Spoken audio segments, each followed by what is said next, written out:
একদিন এক শেয়াল নদীর ধারে খাবার খুঁজতে এলো। সকাল থেকে খিদেতে তার পেট মোচড় দিচ্ছিল। অনেকক্ষণ খুঁজেও কিছুই পেল না। তখন সে ভাবল, নদীর ওপারে নাকি একটা বড় ফলের বাগান আছে। যদি কোনোভাবে নদীটা পার হতে পারি তবে পেট ভরে খেতে পারব। শেয়াল সাহস করে নদীতে নামল। প্রথমে ঠিকই সাঁতার কাটছিল, কিন্তু মাঝপথে গিয়ে তার শক্তি ফুরিয়ে এলো। স্রোত ছিল প্রবল। সে এক জায়গায় আটকে পড়ে হাঁপাতে লাগল। ঠিক তখনই নদীর স্রোতে ভেসে এলো এক পুরনো খালি ডোঙা। সে সেটা দেখে ঝাঁপ দিয়ে উঠে পড়ল।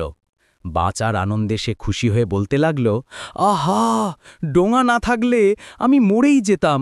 এটাই আমার সবচেয়ে বড় ভরসা। কিন্তু বেশি সময় লাগল না। আকাশ কালো হয়ে গেল। ঝড়ো হাওয়া বইতে শুরু করল। নদী উত্তাল হয়ে উঠল। ডোঙার ফাঁক দিয়ে পানি ঢুকতে লাগল। হঠাৎ এক প্রবল ঢেউ এসে ডোঙাটাকে ভেঙে ফেলল।